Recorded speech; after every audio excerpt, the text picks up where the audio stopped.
And the first C is connect. And coaching starts first with connecting with individuals. Now, I have a picture of both my sons up here because I've been fortunate enough to coach both of them in a variety of sports. And they taught me a valuable lesson. My youngest son taught me a valuable lesson recently. I'm a coach who, when I coach in athletics, I like to call it a spirited approach. My wife doesn't quite see it that way. She's like, why do you always yell at those kids? I said, I'm not yelling. I'm just encouraging them and motivating them. Isn't that what you do? They can't hear me. They're far away.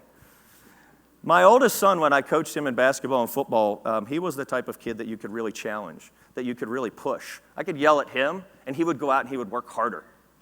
He would try harder. That was just what motivated him. He was into competition.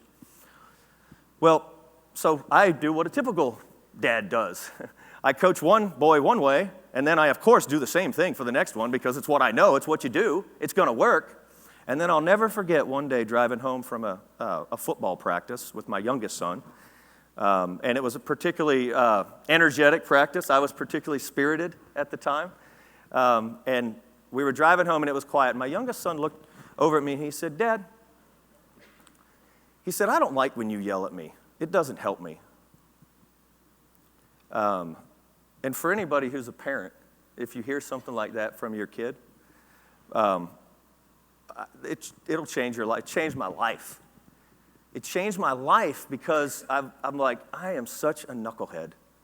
Why did I think that the same thing would work for one that didn't work for the other? And ever since then, I've changed. And I coach Nate a little bit differently.